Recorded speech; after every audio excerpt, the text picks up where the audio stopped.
For so many of you, life just feels hard right now. You're dealing with things like death, sickness, pain, loneliness, stress, anxiety, or depression. Maybe you or someone you love is struggling with illness, or maybe you've recently lost someone close to you. Maybe you went through a breakup with a boyfriend or a girlfriend, or even a close friend, and now you're feeling rejected and alone. Or maybe a parent just lost their job and your family is really worried about money right now. Maybe your mom or dad is deployed overseas and you really miss them. Whatever it is you're going through, the fact is that it's really, really hard.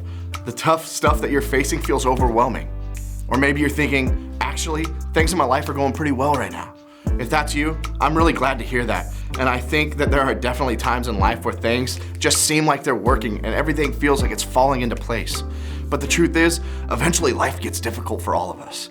It might be tomorrow or the next month or even next year. At some point, we're all going to experience tough situations in our lives. And that's why I think it's important to talk about this today. Because I want all of us to know that when tough times do come our way, it doesn't have to be the end of the story. It doesn't have to defeat us. It doesn't have to be the thing that breaks our faith down. Because yes, difficult things are going to happen in our lives. But if we're open to it, God can actually use those things to grow our faith in deeper, stronger ways.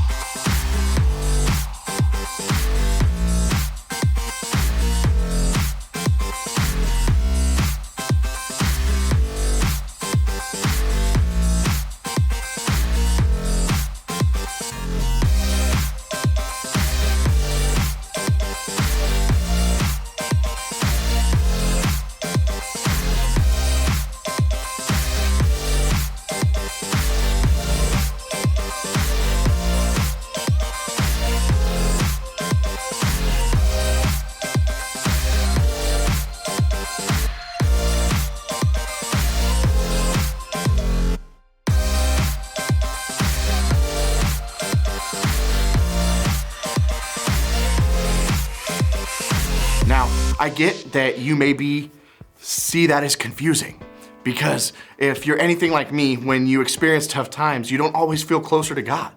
Maybe you start to question where God is or why these things happen. Maybe you get mad at God for not stopping it. Maybe the difficult things you've gone through have caused you to question if you even believe in God. If you've ever felt any of those things about God during your own tough times, I get it, and you're not alone. But here's what I want you to know today. God doesn't cause bad things to happen to you so that your faith can grow. The tough times in your life happen because the world isn't the way God meant it to be. God isn't happy when bad things happen to us, but God also can bring a little bit of good out of everything that's most difficult in our lives. What allows tough times to help grow our faith and helps us respond to them. God uses those tough times to grow our faith. He doesn't cause them. I think maybe the best example of tough times changing someone's faith comes from the life of Jesus himself. We know about this because of John, one of Jesus' closest followers while he was here on earth, wrote down things that he saw Jesus do and experience, and that includes more than a few tough times. Just like us, Jesus, when he was here on earth, had friends, and 3 of his closest friends were siblings named Mary, Martha, and Lazarus. Jesus loved and cared about these 3 individuals a lot. Why? Because they were his real friends. Then one day, Lazarus got really sick. Obviously, Mary and Martha were worried about him, so they decided to send a message to Jesus to tell him what was going on with Lazarus. See, Mary and Martha knew that Jesus had healed a lot of people. It makes sense that they thought Jesus would be able to heal Lazarus, his friend as well. They probably didn't even question it. Of course, Jesus would save Lazarus, right?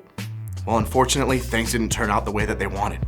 Jesus didn't rush to help heal Lazarus like Mary and Martha had hoped that he would. And in the meantime, Lazarus died. Imagine how confused and upset everybody must have been. Did Jesus make a huge mistake? Jesus could have stopped his friend from dying, but he didn't. That had to be difficult for Mary and Martha to understand. When Jesus finally made his way to their house a few days later, after Lazarus had died, Jesus was greeted by Mary and Martha and had a very important thing to say to him. Check it out.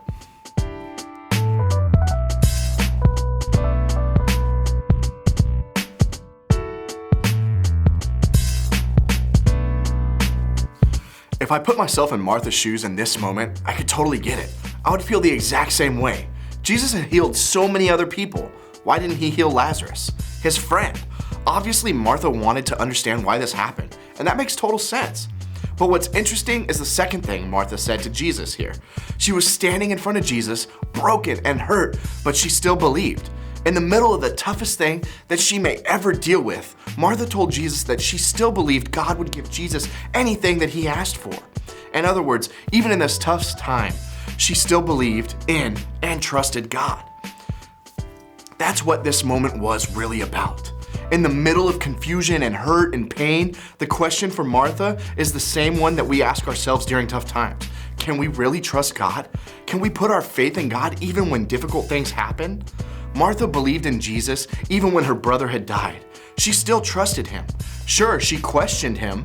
She told Jesus exactly how she felt, but still she believed and trusted him. Why? Because she knew Jesus, and knowing Jesus changes everything. After this exchange with Martha, something else really surprising happened. Jesus wept over his lost friend.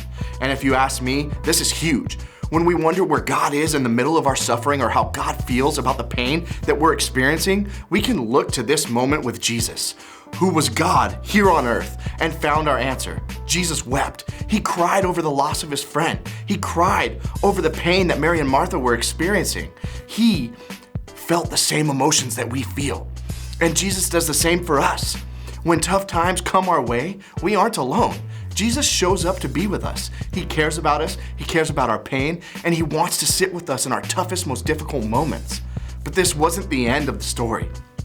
Jesus did something crazy after that. Before I tell you what Jesus did, let me show you what Lazarus' grave might have looked like back in Jesus' time.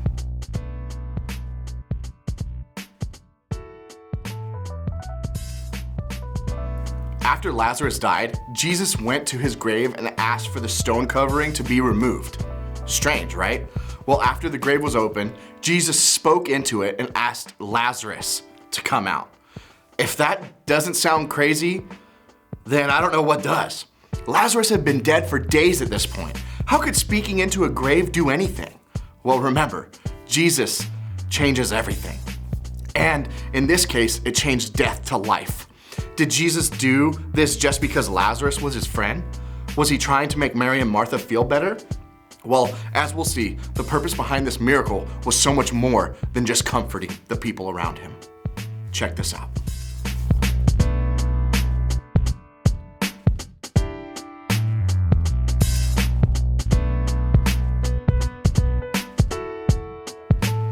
Jesus used the situation to grow people's faith. Through those tough circumstances that Mary, Martha, and Lazarus experienced made the faith of so many people grow stronger. They chose to believe, they chose to trust Jesus in the middle of their toughest times, and it paid off, not for just them, but for the people around them who saw and heard about it. Their tough times grew their faith and the faith of those around them, and the same can be true for you. Tough times can grow your faith. So what are we supposed to do with all this information? How can we connect the dots between the tough things that we may experience and the God who wants to grow our faith through these tough times? Well, I think we can start by remembering what Martha did during this really difficult time in her life. First, be honest with God. Martha didn't immediately greet Jesus with belief and trust. Before she could get there, she told him how she really felt and what she was going through. She was honest with him about her pain, and that's exactly what I think that we need to do as well. Maybe you're angry at God for the pain that you're experiencing. Maybe you're confused as to why this difficult thing in your life is happening. Maybe you have questions about if you can even trust or believe God is real right now. Be honest about that. Talk to God about it and don't hold back, because God wants our faith to grow, and that means that God wants us to be honest about the things that might be causing us to struggle, doubt, or completely not understand Him. So start with honesty. Then look for God. Look for God when you're going through these tough times. I know it can be really hard to see sometimes, but even if you can't see where or how God is working, you can still choose to trust that God is with you, that God cares, and that your faith will grow. The people around you might be one way that God is working in the middle of a really hard situation. No matter what you're going through, you can choose to trust God with your circumstances. Choose to believe that no matter what the outcome is, God can use it to grow your faith. It's not gonna be easy, and I get that. But the next time you find yourself in the middle of a really hard time, I wanna challenge you to just simply pray this: God, I trust that you are with me, and I trust that you can use this to grow my faith. Because tough times can grow your faith. Listen, I'm not telling you to celebrate every bad thing that happens in your life. Some of you are going through some really tough times right now, and you're probably thinking, are there other ways for my faith to grow? Believe me, I get it. I felt that before, and chances are you'll feel that way again. But what I have to remember in times like this is that the difficult things in my life aren't because of God. In fact, God is weeping right there beside me. God is with me, and that changes everything. And I wanted to change everything for you too. If you're struggling through a tough time right now, I hope that you'll take a step to share what you're feeling and experiencing with a trusted adult or leader. Because one of the ways that God can use tough times to grow our faith is through the help and support of other people in our lives.